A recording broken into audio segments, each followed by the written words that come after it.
അപ്പോൾ അടുത്ത നമ്മൾ ഡിസ്കസ് ചെയ്യുന്നത് ഇലക്ട്രോമാഗ്നറ്റിക് ഇൻഡക്ഷന്റെ വേറെ ഒന്ന് രണ്ട് കാര്യങ്ങളാണ്. അപ്പോൾ എന്താണ് ഇലക്ട്രോമാഗ്നറ്റിക് ഇൻഡക്ഷൻ? നമ്മൾ നേരത്തെ പറഞ്ഞു, ഒരു കോയിലുമായിട്ട് ബന്ധപ്പെട്ട അല്ലെങ്കിൽ സർക്യൂട്ടുമായിട്ട് ബന്ധപ്പെട്ട മാഗ്നറ്റിക് ഫ്ലക്സിന് എപ്പോഴെങ്കിലും ചേഞ്ച് ഉണ്ടാകുമ്പോൾ ആ കോയിലിനകത്ത് ഒരു EMF ഇൻഡ്യൂസ് ചെയ്യപ്പെടും. ഇങ്ങനെ ഉണ്ടാകുന്ന EMF ആണ് ഇൻഡ്യൂസ്ഡ് EMF എന്നും ആ ഫിനോമിനെ വിളിച്ച പേരാണ് ഇലക്ട്രോമാഗ്നറ്റിക് ഇൻഡക്ഷൻ എന്നും വിളിച്ചു. ആ ഇൻഡക്ഷന്റെ ലോയും പറഞ്ഞു, ഫാരഡേസ് ലാസും ലെൻസസ് ലോ ഒക്കെ പറഞ്ഞു. ലെൻസസ് ലോ അനുസരിച്ച് ഇൻഡ്യൂസ്ഡ് EMF എപ്പോഴും ഫ്ലക്സ് ചേഞ്ചിന്റെ കോസിനെ ഓപ്പോസിറ്റ് ചെയ്യും, അല്ലെ റേറ്റ് ഓഫ് ചേഞ്ച് ഓഫ് ഫ്ലക്സിന് ഓപ്പോസിറ്റ് ഡയറക്ഷൻ ആയിരിക്കും ഫോം ചെയ്യപ്പെടുന്ന ഇൻഡ്യൂസ്ഡ് EMF എന്ന് പറഞ്ഞു. ഇനി ഇതുമായിട്ട് കണക്ട് ചെയ്യുന്ന മറ്റു കേസാണ് ഒരു കണ്ടക്ടിങ് റോഡ്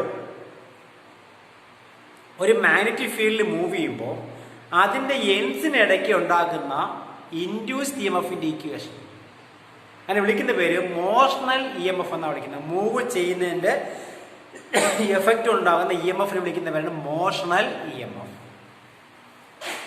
മോഷണൽ EMF.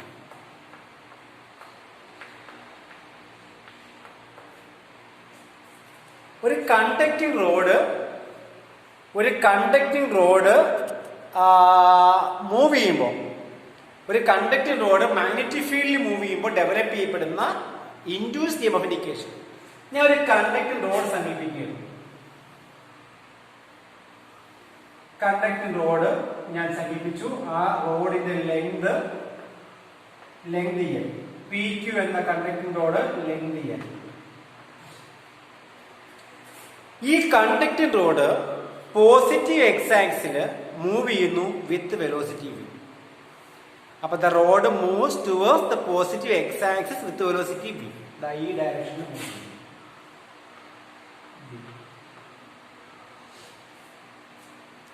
ഇത് മൂവ് ചെയ്യുന്ന എങ്ങോട്ടാണോ ആ മൂവ് ചെയ്യുന്ന ഡയറക്ഷന് പെർപെൻഡിക്കുലർ ആയിട്ട് ഞാൻ മാഗ്നറ്റിക് ഫീൽഡ് കൊടുക്കുന്നു, എക്സ്റ്റേണൽ മാഗ്നറ്റിക് ഫീൽഡ് കൊടുക്കുന്നു.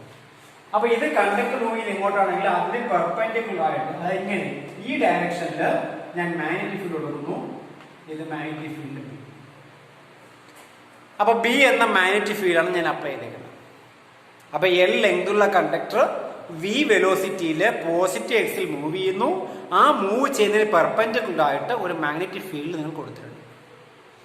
ഓക്കെ, ഈ കണ്ടക്ടർ എന്ന് പറയുമ്പോൾ ഇതിനകത്ത് ഇഷ്ടംപോലെ ഫ്രീ ഇലക്ട്രോൺസ് ഉണ്ടല്ലേ. കണ്ടക്ടർ എന്ന് പറയുമ്പോഴത്തേക്ക് ഫ്രീ ഇലക്ട്രോൺസ് ഉള്ളവനാണല്ലോ കണ്ടക്ടർ എന്ന് വിളിക്കുന്നത്. അങ്ങനെയുള്ള ഒരു ചാർജ്, ആ കണ്ടക്ടറിനകത്തുള്ള ഒരു സിംഗിൾ ചാർജ് സങ്കല്പിക്കുക. Q എന്ന ചാർജ്, ഒരു ചാർജ് പോസിറ്റീവ് ചാർജ് Q. ആ ചാർജ് എന്ന് പറയുമ്പോൾ ഇലക്ട്രോൺ ആണ്. ഇപ്പൊ നോക്ക, ഈ ചാർജ് Q അല്ലെ ഇലക്ട്രോൺ മൂവ് ചെയ്യുന്നത് കണ്ടക്ടറിനകത്തിരിക്കുന്ന ഇലക്ട്രോണും കണ്ടക്ടർ മൂവ് ചെയ്യുമ്പോൾ കൂടെ മൂവ് ചെയ്യുന്നുണ്ട്. ബസ്സിനകത്ത് നിങ്ങൾ ഇരിക്കുന്നു, ബസ് മൂവ് ചെയ്യുമ്പോൾ നിങ്ങൾ മൂവ് ചെയ്യല്ലേ ബസ്സിനോടൊപ്പം എന്ന് പറഞ്ഞ പോലെ ഈ കണ്ടക്ടറിനകത്തിരിക്കുന്ന ഈ സിംഗിൾ ചാർജായ Q V വെലോസിറ്റിയില് B എന്ന ഫീൽഡിൽ മൂവ് ചെയ്യല്ലേ.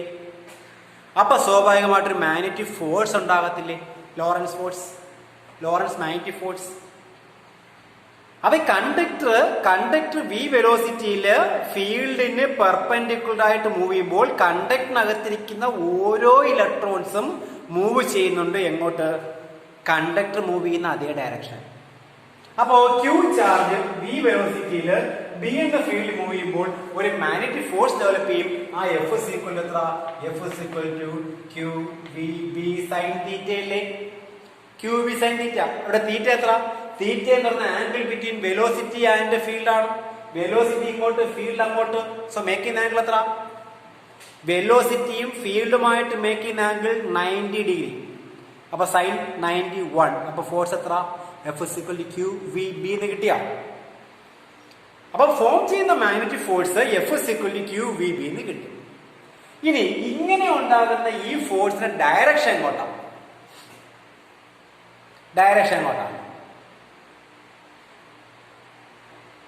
കണ്ടുപിടിക്കണമെങ്കിൽ ഫ്ലെമിങ്സ് ലെഫ്റ്റ് ഹാൻഡ് റൂൾ ഓർമ്മയുണ്ടല്ലോ. 4 finger field, middle finger velocity, motion of positive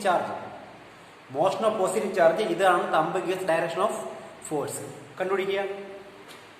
ഇത് velocity motion of positive charge.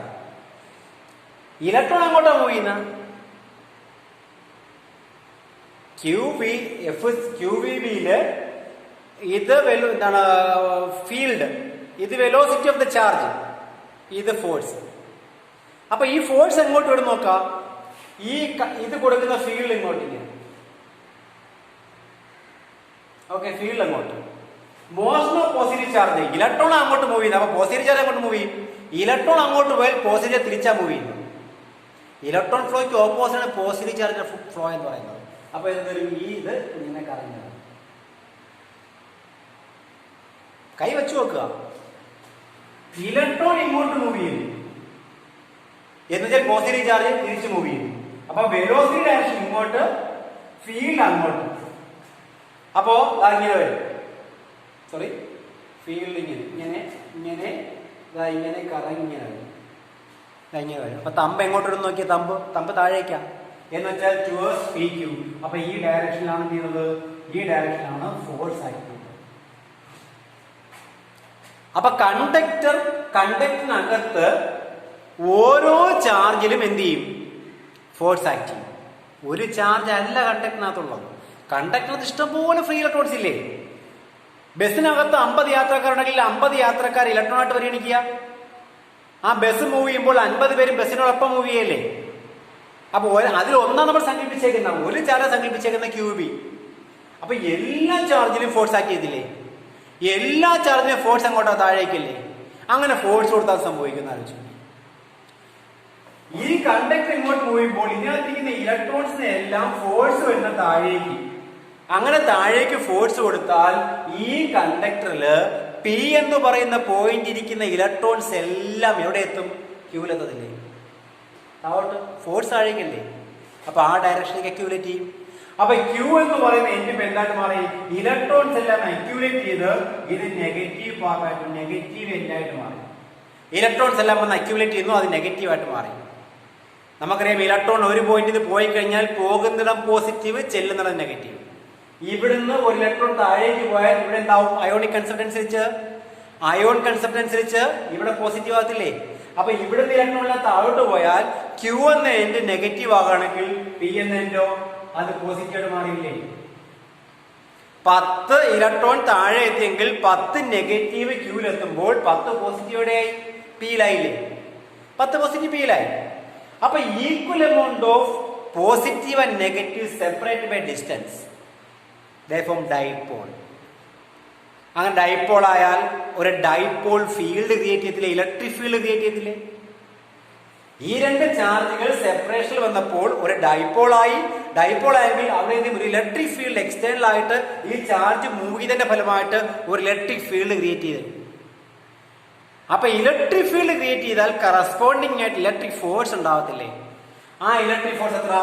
F electric എത്ര? F electric is equal to എത്ര? Q into EL.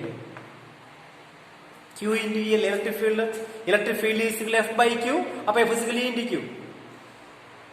അപ്പൊ ഈ ഇലക്ട്രിക് ഫോഴ്സ് എങ്ങനെ ഉണ്ടായി? ആദ്യമേ ഇലക്ട്രിക് ഫോഴ്സ് ഉണ്ടായിരുന്നോ? ഇല്ലല്ലോ. ആദ്യമേ ഉണ്ടായിരുന്നോ മാഗ്നറ്റിക് ഫോഴ്സ് ആയിരുന്നു. ആ മാഗ്നറ്റിക് ഫോഴ്സ് ഡെവലപ്പ് ചെയ്തപ്പോഴാണ് ചാർജ് മൂവ് ചെയ്തത്. ചാർജ് മൂവ് ചെയ്തപ്പോഴാണ് ഇലക്ട്രിക് ഫോഴ്സ് ഉണ്ടായത്. അപ്പൊ ഇലക്ട്രിക് ഫോഴ്സിന് കാരണം ആരാ? മാഗ്നറ്റിക് ഫോഴ്സ് ആണല്ലോ. അപ്പൊ ഈ ചാർജിന്റെ അളവ്, ഇവിടുന്ന് ഒഴുകുന്ന ചാർജിന്റെ അളവ് കൂടുന്ന അനുസരിച്ച് ഈ Q എന്ന് പറയുമ്പോൾ നമുക്കറിയാം Q is equal to NE ആണ്. നമ്പർ ഓഫ് ഇലക്ട്രോൺസ് കൂടുന്നതനുസരിച്ച് Q കൂടത്തില്ലേ? അപ്പൊ QE കൂടത്തില്ലേ? ആ QE കൂടി കൂടി കൂടി എന്ത് ചെയ്യും? ഈ QBക്ക് തുല്യമാവത്തില്ലേ? ഒരു കണ്ടീഷൻ ആലോചിച്ച് നോക്കിയേ. ഇലക്ട്രിക് ഫോഴ്സ് ഉണ്ടാക്കിയത് മാഗ്നറ്റിക് ഫോഴ്സ് ആണ്. ഇലക്ട്രിക് ഫോഴ്സ് ഗ്രാജുവലായിട്ട് കൂടുകയാണ്. നമ്പർ ഓഫ് ഇലക്ട്രോൺ ട്രാൻസ്ഫർ ചെയ്യുന്നതനുസരിച്ച്, ഇലക്ട്രോൺസ് ട്രാൻസ്ഫർ ചെയ്യുന്നതനുസരിച്ച് എന്ത് ചെയ്യുക? ഇലക്ട്രിക് ഫോഴ്സ് ഗ്രാജുവലായിട്ട് കൂടുക. അപ്പൊ കൂടി കൂടി രണ്ടും തുല്യമാവുന്നൊരു കണ്ടീഷൻ എത്തൂലേ? അങ്ങനെ കണ്ടീഷൻ എത്തിക്കഴിഞ്ഞാൽ ഈ ചാർജ് പിന്നെ ഫ്ലോ നടക്കുമോ? ചാർജിനെ ഫ്ലോ ചെയ്യിപ്പിക്കുന്നത് മാഗ്നറ്റിക് ഫോഴ്സ്. മാഗ്നറ്റിക് ഫോഴ്സ് ഉണ്ടായപ്പോൾ ഇലക്ട്രിക് ഫോഴ്സ് ഉണ്ടായി. Electric force magnetic force equal ആയാൽ ചാർജ് ഫ്ലോ എന്ത് ചെയ്യും? സ്റ്റോപ്പ് ചെയ്യത്തില്ലേ? ചാർജ് ഫ്ലോ സ്റ്റോപ്പ് ചെയ്താൽ ഇക്വിലിബ്രിയം ആയില്ലേ? അപ്പൊ ഇക്വിലിബ്രിയം നമുക്ക് എന്ത് എഴുതാം? Equilibrium QVB equal to QED. Electric force is balanced by electric force is balanced by magnetic force. അപ്പൊ ക്യൂ ക്യൂ ക്യാൻസൽ ആയി പോയില്ലേ? അപ്പൊ E is equal എത്ര? E is equal to VB എന്ന് കിട്ടിയോ? Electric field is equal to VB എന്ന് കിട്ടി. ഇനി ഈ ഇലക്ട്രിക് ഫീൽഡ് എന്ന് പറയുന്നത് ഈ കണ്ടക്ടറിന്റെ എൻഡിന് അക്രോസ് ആയിട്ടുള്ള ഇലക്ട്രിക് ഫീൽഡ് അല്ലേ? അപ്പൊ ഇതിന് കുറുകെയുള്ള പൊട്ടൻഷ്യൽ ഡിഫറൻസ് ഞാൻ V എടുത്താൽ L എന്തുവാണെങ്കിൽ നിങ്ങൾ പഠിച്ചിട്ടുണ്ട് V is equal to E into L എന്ന് പഠിച്ചിട്ടുണ്ടോ? Potential difference equal to electric ഫീൽഡിന്റെ separation EdR, dV is equal EdR പഠിച്ചിട്ടില്ലേ? അപ്പോ V is equal to E into L എന്ന് എഴുതാം. അപ്പൊ ഇക്ക് വരും V by L എന്ന് എഴുതിക്കൂടെ? അപ്പൊ that is എഴുതാം, അല്ലെങ്കിൽ but electric field is equal to V by L. V capital ആണ്, V by L. EV velocity ആണ്, ഇത് പൊട്ടൻഷ്യൽ ആണ്. That is എഴുതാം, that is V by L is equal to VB എന്ന് എഴുതിക്കൂടെ? എങ്കിൽ V is equal to V is equal to BLV എന്ന് എഴുതാം. ഈ V എന്ന് പറയുന്നത് കണ്ടക്ടറിന് കുറുകെ ഉണ്ടാകുന്ന പൊട്ടൻഷ്യൽ ഡിഫറൻസ് അല്ലേ? കണ്ടക്ടറിന് കുറുകെയുള്ള പൊട്ടൻഷ്യൽ ഡിഫറൻസ് അല്ലേ ആ V എന്ന് പറയുന്നത്? അതല്ലേ EMF എന്ന് പറയുന്നത്? പൊട്ടൻഷ്യൽ ഡിഫറൻസും EMF ന്യൂമറിക്കൽ ഈക്വൽ ആണ്. അപ്പൊ therefore induced EMF is equal to is equal to BL. അപ്പൊ ഒരു കണ്ടക്ടിംഗ് റോഡ് മൂവ് ചെയ്യുമ്പോൾ അതിന്റെ എൻഡ്സിന് കുറുകെ ഉണ്ടാകുന്ന ഇൻഡ്യൂസ്ഡ് ഇഎംഎഫിന്റെ ഇക്വേഷൻ ആണ് ഈസ് ഈക്വൽ ടു BLV എന്ന് പറയുന്നത്. ക്ലിയർ ആയോ? നിങ്ങൾ പറയണോ? വേണ്ട? ഓക്കെ. അപ്പോ ഒരു കണ്ടക്ടിംഗ് റോഡ് മൂവ് ചെയ്യുമ്പോൾ ഡെവലപ്പ് ചെയ്യുന്ന ഇക്വേഷൻ ആണ് ഈസ് ഈക്വൽ ടു BLV എന്ന് പറയുന്നത്.